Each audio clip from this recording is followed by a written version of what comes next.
Rilis data NFP besok bisa men-trigger market untuk naik karena data ini juga yang dilihat The Fed untuk menentukan pengambilan keputusan di FOMC bulan Mei mendatang. Kenapa saya bilang market bisa naik? Karena kita punya sedikit bocoran. Tapi sebelum itu saya minta tolong untuk like dan subscribe dulu ya. Cepet kok, cuma 3 detik. Itu juga supaya kalian nggak ketinggalan infonya. Dan saya doakan semoga trading maupun investingnya berjalan lancar. Tapi buat yang nggak suka sama kontennya, kalian boleh dislike supaya nggak masuk lagi ke rekomendasi sekaligus channelnya nggak bisa dicari lagi. Komen juga videonya karena setiap akhir bulan kita mengadakan undian untuk 2 orang pemenang free membership cuan kripto. Di grup kita ngebahas banyak koin sekaligus saya sharing juga kapan saya masuk market. Dari sebulan belakangan kita dapat trade yang cuannya udah lumayan bagus. Buat yang nggak mau nunggu untuk join ke grup, nanti di akhir video dijelaskan ya. Dan tanpa panjang lebar lagi, langsung aja kita masuk ke analisisnya. Yang pertama itu friendly reminder, besok itu hari Jumat jam 7.30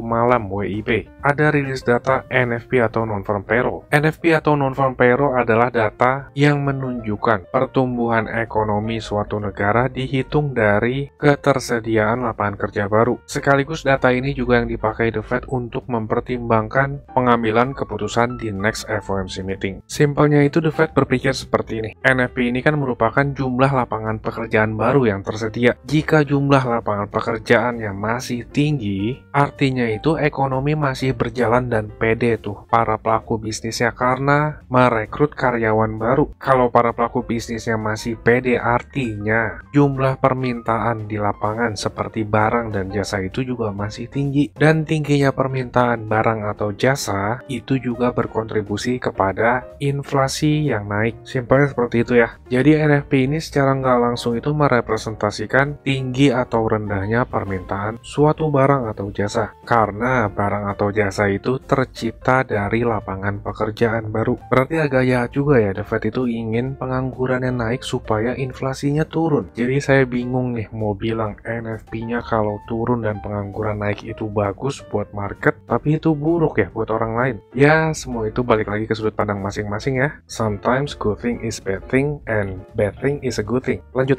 Tadi di awal saya bilang kemungkinan market akan ngepump karena kita punya bocoran. Bocorannya adalah non-farm payroll private. Kita ngelihat data dari private payroll itu hanya naik 145.000 di bulan Maret. Ini tuh jauh di bawah dari expectation. Memang data realnya itu belum keluar ya. Baru keluarnya besok juga bertepatan sama data NFP resminya. Data ini tuh ibaratnya kayak hasil quick count polling cepat. Jadi ada lembaga-lembaga yang udah dapat duluan tuh hasilnya walaupun belum pasti. Seenggaknya kita ada gambaran deh. Karena biasanya quick count itu sama hasil akhir itu nggak terlalu jauh berbeda. Jika datanya beneran nih dekat-dekat angka 145.000, itu kan artinya jauh banget di bawah ekspektasinya. Ekspektasi dan konsensus itu masih di atas 200.000 loh. Bisa dikatakan penganggurannya jadi makin naik tuh. Kalau lapangan pekerjaan yang tersedia dari sektor private itu turun, bisa dikatakan juga ekonominya lagi melambat atau bahkan berpotensi untuk resesi. Tapi turunnya NFP ini yang dimaui oleh para pelaku pasar loh. Karena kalau jumlah pengangguran meningkat dan ekonomi melambat, artinya itu The Fed nggak bisa agresif. Dan kemungkinannya di next FOMC meeting bulan Mei, para pelaku pasar itu makin yakin The Fed tidak menaikkan suku bunga. The Fed itu juga pasti dapat banyak tekanan loh dari banyak pihak supaya menghentikan dulu sementara nih suku bunga. Karena lu naikin suku bunga, banyak bank yang kolaps dan udah mulai menjalar tuh. Kalau terus-terusin naikin suku bunga tanpa ngelihat keadaan ekonomi, bisa-bisa nanti malah jadi resesi atau bahkan lebih parahnya adalah stagflasi. Wah, itu ujung-ujungnya bisa jadi depresi malah ya. Jadi rilis data besok itu akan sangat penting juga karena akan berdampak pada keputusan next FOMC meeting. Jika besok data NFP yang dirilis lebih rendah daripada konsensus dan juga forecastnya, hampir bisa dipastikan di bulan Mei nanti next FOMC meeting The Fed itu nggak naikin suku bunga, dan angka ini tuh akan jauh lebih tinggi nih, nggak cuma 56%, bahkan bisa sampai 80%-an. Angka ini tuh angka konsensus dari para pelaku pasar ya. Dan jika The Fed nggak menaikkan suku bunga di next FOMC meeting, itu bisa membuat market sedikit rally naik dulu. Ya bisa dikatakan relief rally lah ya. Dan di next FOMC meetingnya bulan Juni, saya bukan yang nakut-nakutin ya, kemungkinan terbesarnya itu The Fed akan menaikkan lagi suku bunga. Para pelaku pasar itu masih yakin di next FOMC meeting bulan Juni mereka itu pede The Fed nggak naikin suku bunga lagi dan akan mulai pivot atau menurunkan suku bunga itu di bulan Juli. Saya punya alasan yang cukup kuat di bulan Juni itu The Fed akan menaikkan suku bunga. Teman-teman di grup membership Cuan Kripto itu udah tahu karena saya udah ngejelasin duluan ya ke teman-teman member. Buat lengkapnya itu teman-teman join aja di membership ya. Tapi jangan sedih dulu. Saya akan kasih tahu kenapa di bulan Juni The Fed akan menaikkan suku bunga. Kalau views dari video ini tembus lebih dari 3.500 atau likes-nya lebih dari 250. Saya tambahin lagi deh yang gampang. Kalau komennya lebih dari 150. Gampang banget kan ya? Antara 3.500 view, 250 likes atau 150 komen. Nanti akan saya spill alasannya beserta data yang sangat penting banget. Kalau teman-teman komen kan juga bisa berpeluang untuk dapetin free membership Cuan Kripto. Komennya simple aja kayak kasih tahu bang. Jadi kalau tercapai dari salah satu 3 itu, saya akan kasih tahu. Sekarang kita ke analisisnya Bitcoin deh ya. Dari private sector tadi itu kemungkinannya kan NFP turun ya. Itu kita bisa ngeliat loh, sentimen para pelaku pasar akan sedikit pede seenggaknya untuk di bulan April ini. Dan juga kemungkinannya Mei ya. Karena memasuki bulan Mei dan Juni nanti itu udah agak serem loh. Tapi kita bahas yang ada di depan mata dulu nih. Pada kali ini kita ngeliat Bitcoin dominance itu udah mulai turun. Dan kita ngeliat harga Bitcoinnya itu agak stagnan nih. Makanya sekarang tuh kita udah mulai ngeliat alternatif coin agak sedikit naik. Ini belum out season loh. Ini masih permulaan awal banget. Simpelnya itu seperti ini ya. Saat Bitcoin dominance-nya turun, decrease nih ya. Lalu harga Bitcoinnya stable. Kita bisa katakan sekarang itu Bitcoin masih stabil antara 27.000 sampai 28.000. Dampaknya alternatif coin itu naik, tapi di sini hanya dikatakan naik loh. Untuk terjadinya alt season, Bitcoin dominance-nya turun, lalu harga Bitcoin-nya naik dan alternatif coin baru deh tuh terjadi alt season. Ini bisa naik gila-gilaan. Sekarang yang baru kita lihat itu Bitcoin dominance udah turun nih. Closing minggu ini akan menjadi konfirmasinya. Lalu yang tinggal dibutuhkan adalah Bitcoin-nya naik. Di sini terakhir kita ngeliat itu Bitcoin terbentuk bearish divergence. Lalu kemarin saya ngejelasin di video terakhir Bitcoin terbentuk rising wedge yang merupakan pattern bearish. Terjadi breakdown, lalu retest, ada drop lagi, ketahan, lalu nge-retest lagi. Sekarang masih ketahan nih di area resistance yang cukup besar. Yang akan membuat Bitcoin-nya bisa breakout dari resistance besar ini adalah pendorong, yaitu kemungkinan besarnya dari data NFP besok. Sebenarnya kalau kita ngeliat secara teknikal aja, ini kelihatannya udah bagus banget loh. Bitcoin kena resistance besar, ini resistance yang sebelumnya menjadi support penahan dari bull market, artinya itu kan support besar tuh sekarang menjadi resistance besar. Tapi saat ngetes itu nggak ada rejection yang besar juga, artinya kan buyer masih mau masuk nih di harga seperti ini. Dan kita ngeliat bearish divergence-nya itu bukan berarti bearish divergence itu akan terjadi koreksi ya, tapi bearish divergence itu merupakan perlambatan dari bullish momentum. Kita ngeliat perlambatan dari bullish momentumnya aja masih tertahan loh dekat area resistance. Dan secara teknikal yang saya pelajari, saya nggak mencoba lebih pintar di sini ya, tapi saya ngasih info atau sharing ke teman-teman ya. Di pembelajaran technical analysis itu tanda mau breakout dari resistance adalah resistance itu berkali-kali dites dan harganya stagnan atau build up dekat-dekat sama area resistance tersebut. Pelajaran technical analysis itu kita ngeliat lebih dulu loh dari fundamental. Sebelum keluar fundamental bagus, kita ngeliat teknikalnya nih. Candlestick itu kan merupakan kumpulan psikologi para pelaku pasar yang ada di sini.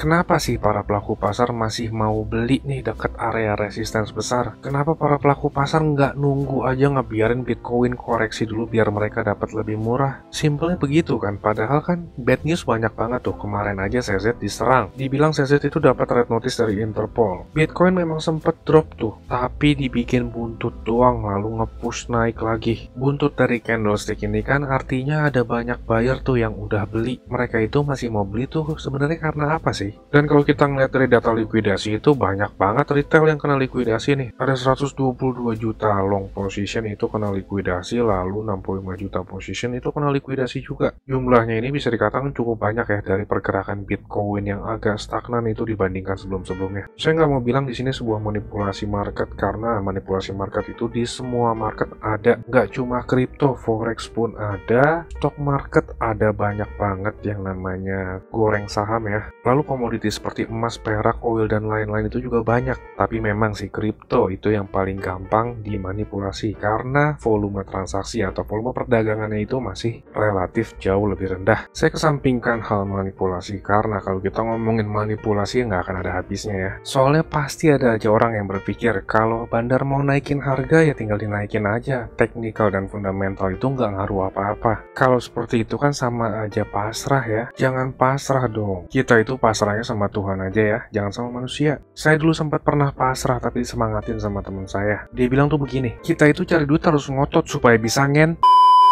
skip lanjut ya. Kita balik lagi ke Bitcoin nih. Ini kita hapus saja supaya nggak banyak coretan. Kita di sini ngelihat Bitcoin itu konsolidasi dekat area resistance. Secara momentum memang terbentuk bearish divergence. Uniknya sekarang itu lagi di fase netral. Sebelumnya dari overbought ke netral, tapi harganya masih dekat area resistance. Volatility itu semakin sedikit, artinya sebentar lagi kita akan ngelihat terjadinya breakout. Kita tinggal ngelihat dari sisi mana sih yang lebih kuat antara buyer dan seller yang ngotot nih. Resistance berkali-kali ditabrakin itu lama-lama order jualnya akan makin tipis. Sekalinya ada dorongan kuat itu bisa jebol dan nge-push harganya jauh lebih tinggi. Kenapa? Karena itu ada banyak orang juga loh yang ngambil posisi short, dan ketika posisi shortnya ketutup karena likuidasi ataupun stop loss, itu akan nambah bahan bakar untuk nge-push Bitcoin naik lebih tinggi. Karena posisi short yang ditutup itu artinya mereka harus beli, dan akan ada makin banyak lagi yang ke likuidasi dan nge-push harganya lebih naik lagi. Ini dinamakan dengan short squeeze. Orang yang masuk dengan posisi short ya nggak salah juga, karena mereka itu ngelihat ini resistance lumayan besar, bahkan bisa dikatakan resistance yang sangat besar loh, karena resistance ini menahan dropnya Bitcoin saat terjadi bull run di tahun 2021. Di atas 28.000 ini ada resistance selanjutnya, yaitu di 31.500 sampai 32.000. Untuk mencapai area sana kita butuh konfirmasi lanjutan, yaitu daily closing di atas resistance 28.850. Closing di atas 28.850 itu merupakan tanda awal akan terjadinya push lebih tinggi lagi. Sooner or later juga kita akan ngelihat yang namanya koreksi ya, karena kita belakangan itu ngelihat Bitcoin ngepump baru membuat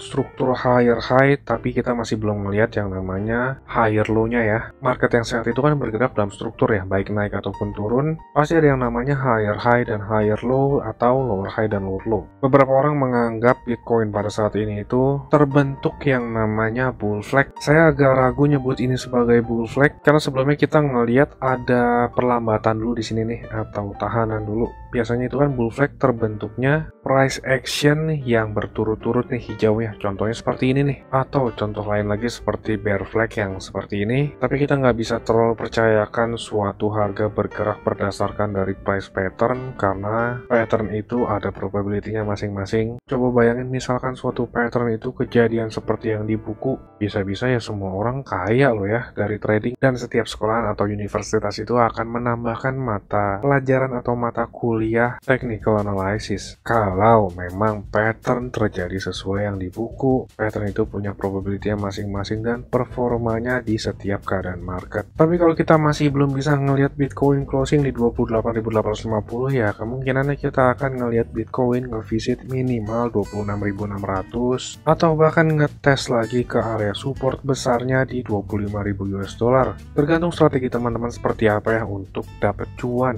di ranah trading kripto ini. Teman-teman mau masuk dengan posisi short atau teman-teman masuk dengan posisi long, itu sama-sama bisa untung kok, asalkan nggak telat keluar market ya. Kalau di grup saya sharing entry saya masuk marketnya. Terakhir itu alternatif koin saya ada untung dari Ethereum dan juga Matic itu ngasih untung yang lumayan. Kurang lebih seperti itu dulu ya. Kayaknya kepanjangan nih videonya. Yang masih nonton sampai detik ini saya minta komen masih bang, supaya saya termotivasi untuk makin sering bagi ilmu lagi ya. Kalau yang komennya sedikit ya percuma dong saya effort lama-lama bikin video, ilmunya jadi mubazir kan, nggak dilihat. Jadi sekian dulu pada update kali ini yang mau saya spill kenapa di bulan Mei dan Juni itu agak bahaya. Syaratnya itu tadi ya, 3.500 view atau 250 likes atau 150 komen. Itu dari video ini aja ya. Buat yang main langsung tahu, teman-teman bisa join ke grup. Di grup itu kita ngebahas ada banyak koin dari Bitcoin, Ethereum, lalu alternatif koin lain. Minimal itu setiap update kita ngebahas ada 6 koin. Sekaligus jika ada peluang masuk market, saya juga share entry saya. Ini grup berbayar tapi murah banget. Recehan deh, nggak sebanding sama edukasi dan aset teman-teman. Lebih murah teman-teman join ke grup daripada beli es teh manis perharinya atau ngasih jajan ke anak deh. Receh banget kan itu?